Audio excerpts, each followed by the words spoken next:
Everyone. I'm Cecilia Pacheco with the NM Rainforest EDA University Center. Thank you for joining us for our July webinar on finding deal flow. We have John Chavez with us today, who has over 20 years of experience working as an investor and with venture capital, and he's also worked closely with the UNM Rainforest Innovations, and we're happy to have him with us today. So I'll turn it over to you, John. Great. Well, thank you everyone for coming today. On the bottom, if you haven't used Zoom before, you can ask a question by just clicking on the Q&A. And then also if you want to chat, that will broadcast to everyone either a question or just, oh, here's what's going on. So please be active on those two platforms. And we'll start going through the presentation. But by way of introduction, and thank you, Cecilia, my name's John Chavez. I am a general partner with NMA Ventures. I'm also the managing director of the New Mexico Startup Factory and with the New Mexico Angels. I've been an investor since 2004, enjoyed the New Mexico ecosystem and have created about 14 companies through the New Mexico Startup Factory. Some are still going and some haven't made it to the end point, but it was really good working with the people over at the UNM Rainforest Innovation Center to learn about their technology and what's going on with that. So what I'm going to do today is I'm going to show you a screen and then pull it back down and do some talking about those particular things. So because a very, very important part of investing is networking, we decided to come up, and let me share the screen.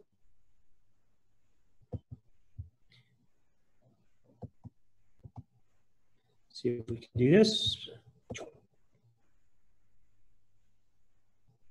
It's the wrong screen. That's the interesting thing about Zoom. So here we go again. Try. There we go. So hopefully everybody can see the screen. And it's about networking. And so what I mean by deal flow and how is drinking beer networking is important from an ecosystem perspective and what you do in the state of New Mexico to share your story, your entrepreneurial journey, and your request for funding if that's at the place that you're going to be. So all those things are important by getting out into the marketplace and talking to people via a number of things. So I'm going to take this down. Once again, if any questions come up, you can put them in the Q&A. And I want to talk about networking pre-COVID because hopefully in the near future, we're going to get back to some of the normalities that we had in the past. And when we were pre-COVID, there were really some important things that you could do as an entrepreneur to get out and talk to people. And those include the STC UNM meetings, a number of the entrepreneurial groups, Santa Fe Business Incubator, West, STC, they have office hours that you can go to and meet really smart and specialized people that can help you down your journey. UNM also has some events at the engineering department where you can learn about their technology, and the Health Science Center has some really good events that allow you to meet people that are doing things in the health space. We have Million Cups that used to be over across the street from STC. It was always fun to go there. You could get a free donut and coffee and just run into people. If you've been to a group called the New Mexico Technology Council, it's more computer-based, but it's also something you might want to Google. The NM Bio is always a good place to meet and understand what's going on in the biotech world. Albuquerque ID has some events that are very important to go to. Chamber events. Now, startups typically don't join chambers, but it is a good place to go and learn about what's going on within the business community and meet people that are doing things. And then I want to give a shout out to Stacy Stacco. And Google Stacy because he's like the networking pioneer in Albuquerque. He has a newsletter that he will provide to you, and it shows you everything that's going on within New Mexico, marketing, angel events, Startup Factory events, office hours. And so Stacy does a really, really good job of letting people know what's going on.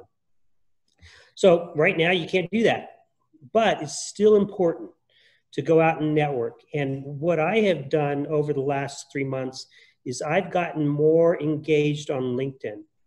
And LinkedIn is a tool that you can register for free and have a LinkedIn account for free. They also upsell you to a premium package. But what you can do is you can search people by industry, by company.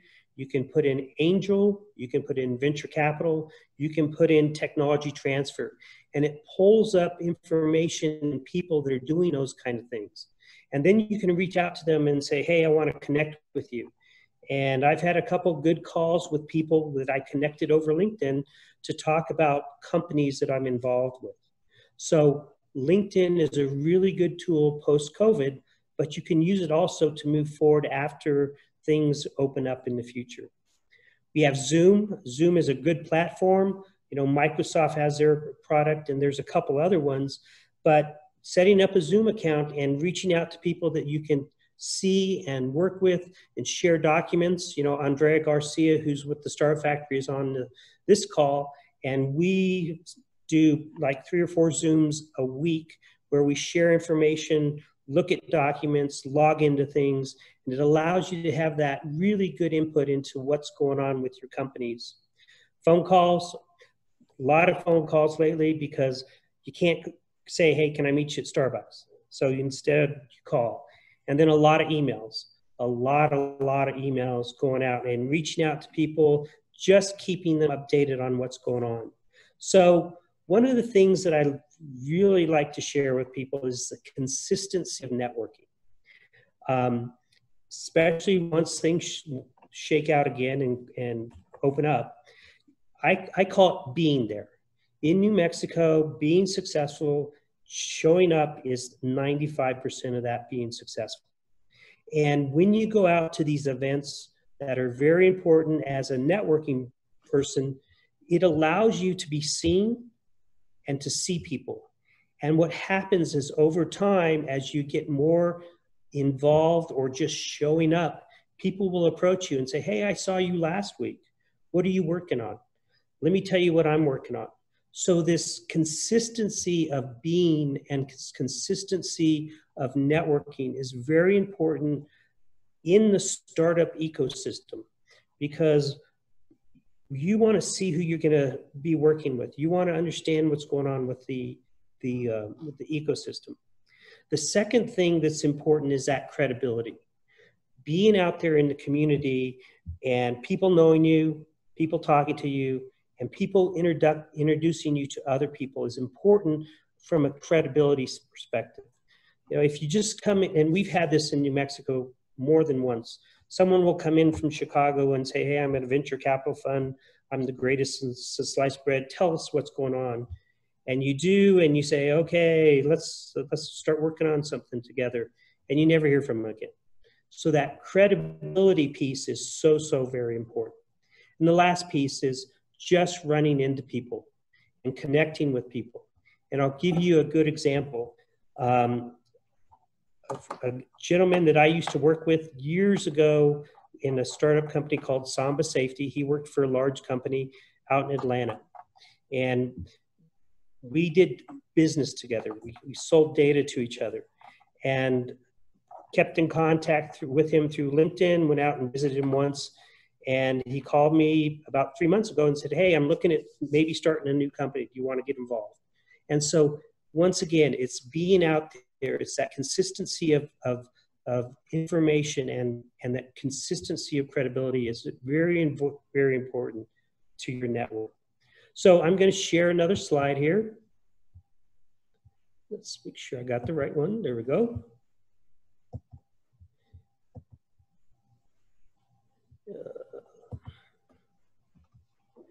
So once again, we talked about the art of networking. It's going out to breakfast, going out to lunch, going out to dinner, going out to drinks, coffee, and those things. And it's being able to start a conversation and keep it going by having open-ended questions. So one of the things that we do in the startup ecosystem is we always talk about how do we start a business? How do we prepare a business for the future with a number of things that need to happen as you grow that business into something that you and your folks can be proud of. So I'm going to stop that screen, and then I'm going to talk to you about some of the things we use from the New Mexico Startup Factory when we look at technology from UNM, Los Alamos, New Mexico State. We've done a deal with Auburn. We've done a deal with Cedars-Sinai. And so one of the first things that we look at when we look at standing up a company is the founders. So who are the founders? What's their story? What are they trying to accomplish? And then looking at everything else that goes underneath that, what I would call people component. That includes an executive team, a finance team, engineers, either if you're doing software or materials or things like that, you need good engineers. Sales, always want to have a salesperson in the queue or working with you to move your company forward by educating the community about what's going on within your company. Administration, you need someone to write the checks, pay the bills. Those are very, very important obligations and duties. Board of directors, board of advisors, IP attorneys, and deal attorneys and marketing firms. So as you as you start your company and think about where it's at within the line of success, small, medium, large, think about what you need from a people perspective, and then use your networking to go out and try and find those people that are important to the success of the business. Another thing that we look at really hard through the Startup Factory is intellectual property. And everybody thinks intellectual property is just patents. That's so far from the truth. Yes, patents are a very important component of that, but you also have copyrights, you have institutional knowledge, you have websites, you have licenses. And so as you put together your company, one of the things in the biotech space, that intellectual property and what it means for the next person that's going to be buying your company or using your drug or using your diagnostic, they have to feel comfortable that you have the proper intellectual property standing behind that. And if you license it from a place like UNM, that you have the ability to use that product, service, molecule, peptide, the way that the company wants it to happen. And then I always talk about infrastructure. Sometimes you need an office, sometimes you don't. You need email addresses, websites, data analysis, data in the cloud, data if you have specific things that you want to keep secret in the servers. You need to have banking. And those are the things that you start building out when you're starting your company. But as you grow the company, you need to continue to think about each one of those components to be successful. And then the other things that we start looking at when we're at the Startup Factory is essentially the product, the market, the finance, what other kind of people do we need, and then really the financing is so important to a lot of these small businesses. And so when we look at a technology from UNM, we always look at the people, the intellectual property, what type of infrastructure we're going to need, but we also look at, can we take this technology and make it into a product? And then if we have that product, is there a market for that product? And one of the things we're doing with the New Mexico Startup Factory is we're spending up to $15,000 to $20,000 to validate that market thesis. We hire a really good marketing firm to go do customer discovery for us, to do branding, to figure out if there is something special to that technology that UNM, that LANO, that New Mexico State may have. And then we look at the financing, because a lot of this stuff is very, very expensive. Intellectual property attorneys are expensive, licenses are expensive, people are expensive. So we look at the product, the market, the people, the infrastructure, and we say, okay, how much money are we going to need to get to the next step? And in software, it's very different than biotech, which is very different than materials, which is very different than a service company. And so how you come up with those finance metrics is really, really important. And trying to understand when you need the additional capital to come in, we'd encourage you to think about looking at your financing 6 months in advance. So that if you're looking to do a fundraise in December or need the money in December, you start putting together your entire package so that you can start marketing the capital that you need to the people that have that capital, and hopefully get a decision point in the next 5 to 6 months. So it does take a lot of time for capital. So I am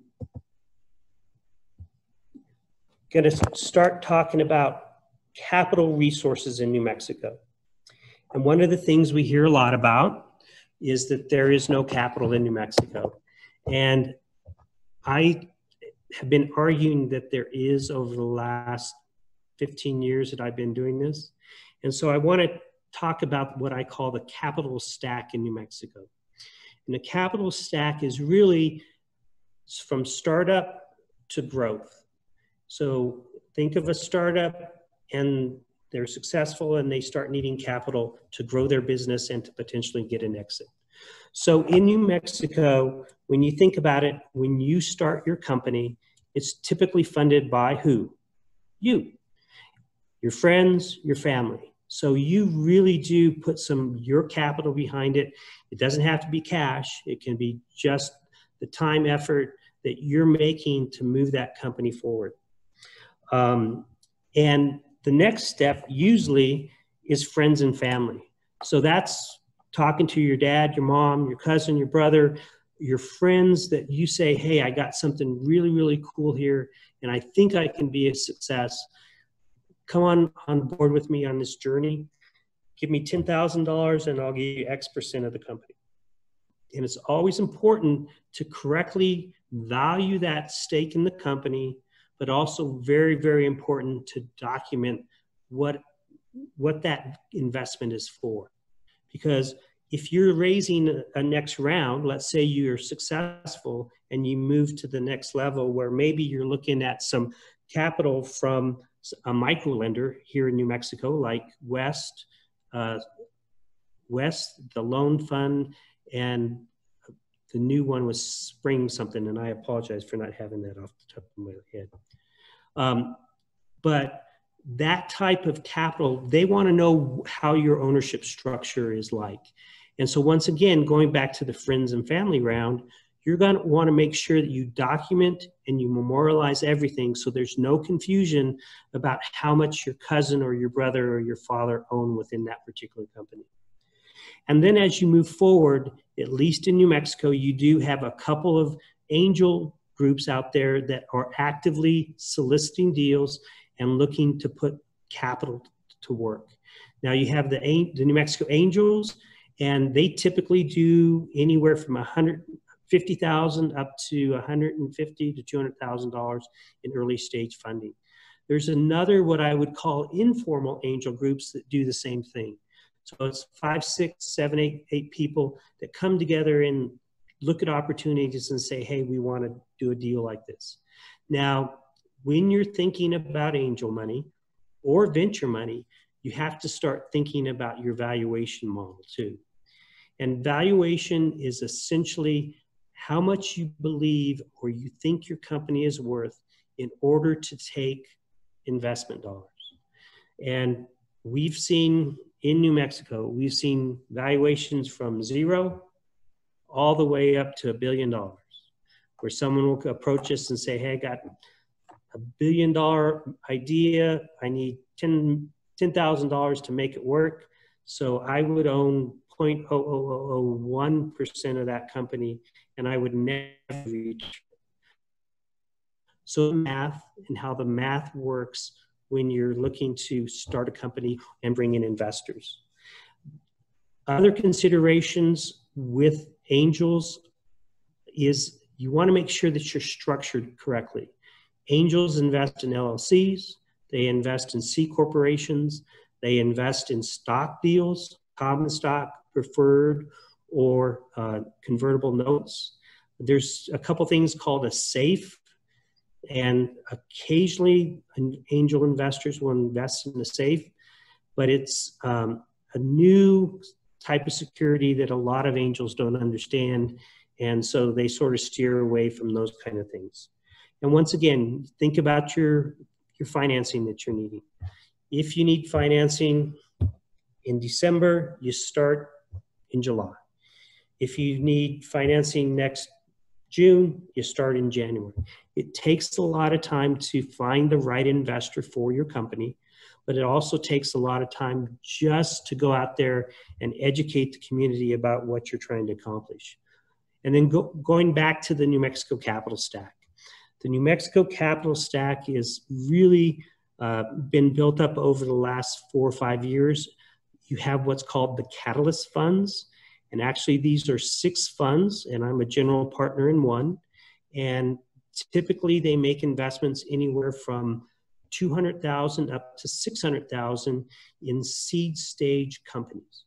And a seed stage company is either about the same time as an angel investor, or maybe a little bit more mature and has a little bit more runway for the investors so they can put more money in and see that capital be put to work in a way that makes sense.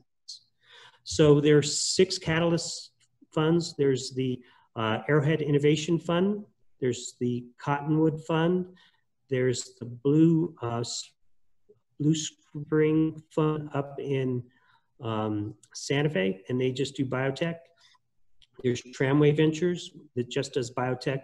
There's NMA Ventures, and they cover really a nice swath of what's going on in New Mexico.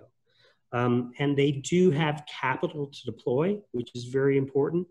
New Mexico NMA Ventures has done 3 deals, and we've deployed approximately $1 million out of our $4.2 million capital.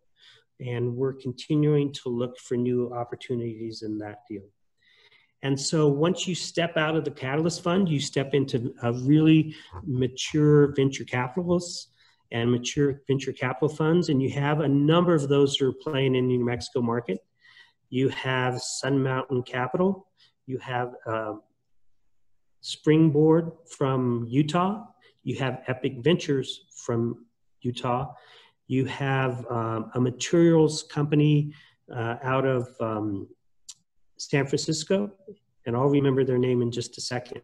But these venture capital funds have received money from the New Mexico State Investment Council in their private equity program in order to sort of allow for economic-based investments to take place in New Mexico. And a typical deal in one of these larger funds is $1 to $3 million. And they sometimes cobble themselves together to get to that. If someone's looking to raise 2 and a venture fund only has $1 million capital available, they'll try and cobble enough of those venture capital funds to get to that point. And so once again, thinking about the continuum, you have your friends and family round, you have the micro lenders, you have angel investors, you have the catalyst funds, you have venture capitalists, and then in New Mexico, we also have growth capital. So growth capital is a function of, okay, I have $5 million worth of revenue, I have $1 million worth of earnings, and if I can bring in $3 to $4 million, my revenues are going to go up by 3 times, my earnings are going to go up by 4 times. And so that continuum allows for companies to continue to be successful in New Mexico because there are folks out there that are looking for that particular investment thesis. Once again, it goes back to that networking component, doing the research on these venture capital funds, doing research on what exactly they're looking to fund. And I'm raising money for a company now, and we're looking to raise $1.5 million. And it's interesting where we'll get a meeting with a venture capital fund and say, love the story, love what you guys are doing, but our check size is $5 million. To which we say, yeah, we'll be happy to take a $5 million check. But they'll go, nah, you need to get a little further down the path. So understanding what a venture fund or a growth fund is looking for is very important before you start having those conversations. So DreamString, thank you, Michael. I appreciate that.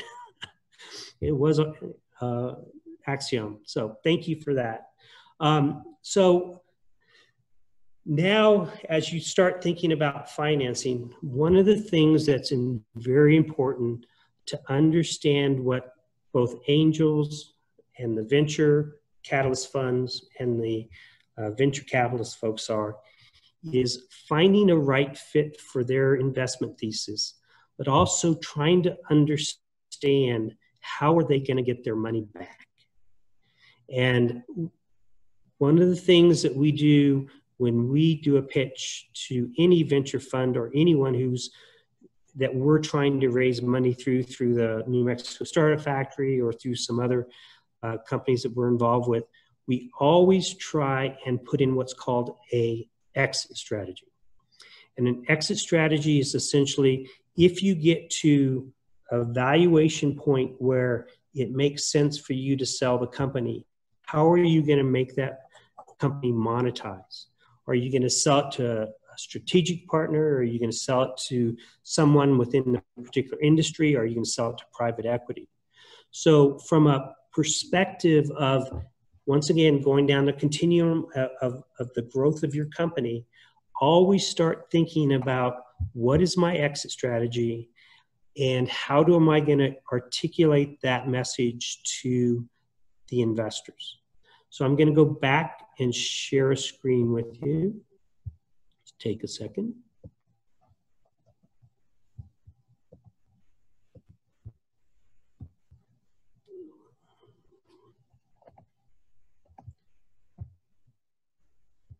Okay, let's see.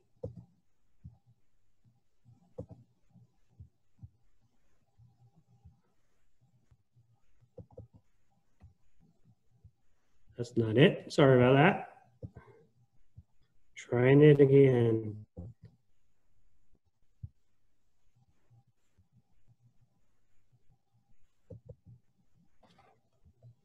Okay.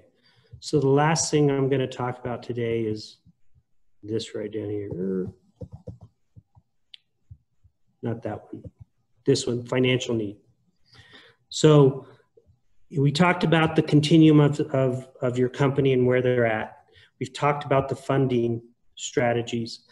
But one of the things that is really important when you talk to not only DreamSpring and the loan fund and the catalyst funds and the venture funds is understanding what your financial need is for you to grow your company.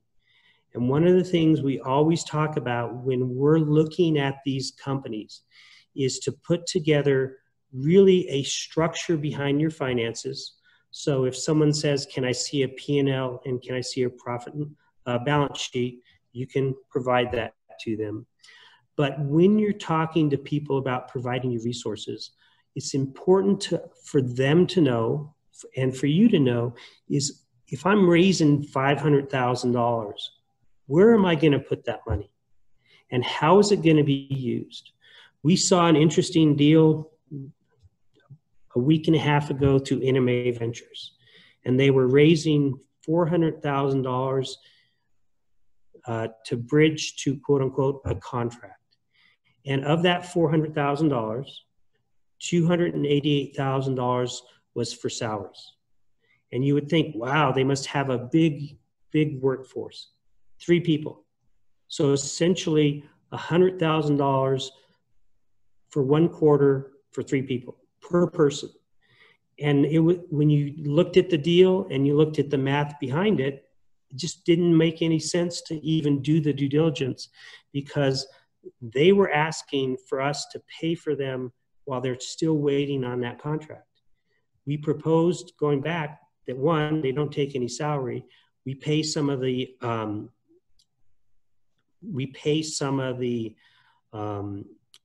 overhead costs so they can continue to go forward and try and get the contract. But the idea of paying $288,000 over 3 months for salaries just was unfathomable by the investors. So we told them no. But circling back to your use of funds, think about what are you going to use the money for? Are you going to use it on people? Are you going to use it on marketing? Are you going to use it on product development? Are you going to use it to perfect your intellectual property? So how much is it going to take to move the needle and to provide value back to your investors? So you can articulate your story either through another P&L statement or use of funds document and say, this is where we're putting the money and this is how we're going to create value. And our next value inflection point is going to be X. So I need $2.5 million to get to that new valuation point, but my valuation is going to be 3 times the money that you're putting in. And you can do that math. You can do that math by researching it on the internet. You can do that math through looking at deals through PitchBook. There's a lot of platforms out there that you can understand that in SaaS, in biotech and materials, if you put $2.5 million and everything works right, then you're creating value at 10x, so $25 million worth of value. So what we wanted to do today is just to communicate to you that there are resources out there. There's help out there. There's really some nice people out there and some good institutions that are working to build up the startup ecosystem. And you just have to go out there and engage with them, either through the internet, through Zoom, through LinkedIn, and hopefully when this thing shakes out, we'll be able to go back to having a lot of these really good networking events. So what I'm going to do is open up the floor to questions, and you can do them on the chat box or you can do them on the Q&A box, and I'll be happy to respond to those questions and answers.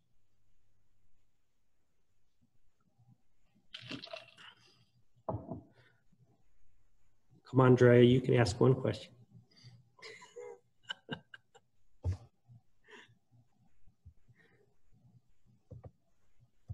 There are no open questions. So Kathy Foster is with UNM Health Science Center, and she's working on a program called the Ascend program. And it's really an interesting program for biotech. And so what I'd encourage you is to go onto LinkedIn and look up Kathy Foster from UNMH. And her question is there any tips for virtual networking? So one of the things that we're seeing happen more is actually some of these events, like the International Bioconvention, is going virtual. And one of our companies was in the Ascend program, and they paid for our fee to go to the Bio convention. And it was fascinating because what we did is we got essentially a web page where we could put up information about our company. And then we also could search through all the attendees and see who was working on diabetes. And then we would reach out to them and say, hey, can we talk to you about our company and our asset? And it was really a great program. And we're actually moving forward with 2 large pharma companies that we met at the Bioconvention. And it's pretty exciting for that kind of thing. Andrea and I are also working on a semiconductor company, and they start their conference, it's Monday. And so we have a booth that was purchased by this company that we now have to man. And people can say, I'm going to come to your booth. Can I get on through the platform? We can communicate them as they'll be in our booth. We'll have leave behinds that they can take. And so if you're working within a particular vertical, whether it be it semiconductor, biotech, SaaS, insurance, automobiles, the conventions are going viral. And so virtual. So you can engage in a way that you hadn't in the past. And I got to tell you that International Bioconference is one that takes place every year in San Diego, and it's extremely expensive to go to. We got to go to it for $1,200. We had 22 meetings. We've had 3 follow-up meetings since. So I think it's a good example. But look at those organizations that you belong to today and see if they're starting to do virtual meetings. I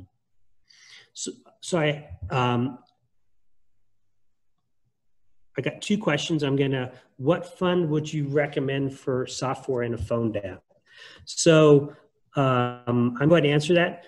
So Epic Ventures is big into the software space. Not sure they're doing a lot of phone apps unless there's actually a revenue component to that, other than advertising. So Epic is really big. Sun Mountain, if you bridge into them, and we'll be happy, Michael, to make an introduction to Sun Mountain. We'll introduce you to some of the funders that they've worked with software. But really the one, and then there's another one out of Utah. And I'll come up with the name in a second that does software. So you do have a couple choices. If it's software and it's technical, NMA Ventures may look at it. We wouldn't look at a phone app though. Cottonwood may look at a software, not sure. And Arrowhead Innovation Fund would probably look at software. So that's that question. Although the question is, well, it's a very, do you have any guidance for company valuation? So yes. What I would do is I would try and understand what are your competitors doing out in the marketplace that are out there raising money like you. So if you're a software as a service company in the InsurTech space, there's information, there's actually a newsletter that follows these things that talks to you about what is the valuation and then who's funding them. One of the things that happens a lot is that someone will walk in the door with to New Mexico NMA Ventures and say, hey, I need $500,000 on a $25 million pre-money. Well, the general partners from NMA Ventures are really just angels that have raised a fund. And a typical angel deal is anywhere from $2 million to $3 million. So to bridge a gap up to $25 million is just a real struggle for the folks that have traditionally funded deals at a $2 to $3 million valuation. So what I would suggest, once again, as a broad, is just do a bunch of research. There's a couple platforms that cost a lot of money, but you can Google company names and see if there's funds out there. And usually you can do the backward math. So if they raised $5 million, you know that the valuation was usually 10 or above.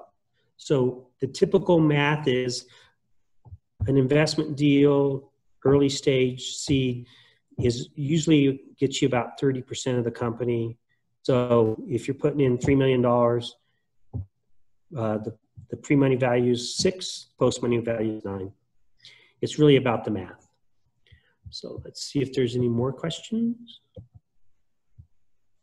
Any more questions?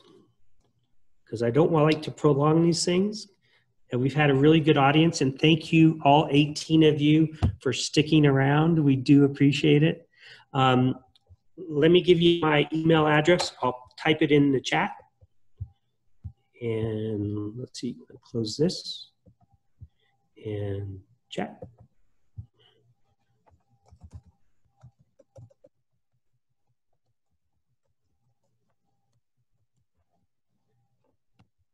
There's my email address. Hopefully, if you have anything you want to chat with me about, I'd be happy to take that. And then if not, I think we're going to call this to close, correct? Or UNM Rainforest people? Thank you, John. If anyone on here has any questions, just feel free to email John Chavez at the email that he provided, and we will also be posting a recording of this seminar on our nmrainforest.com website if you'd like to view it again. And we also have an opportunity to earn an entrepreneurial capabilities certificate, and if you're interested in that, you can find my email address on nmrainforest.com. Thank you again, and we'll see you at our next webinar in August. Thank you all. Have a good day. Bye-bye. Bye-bye.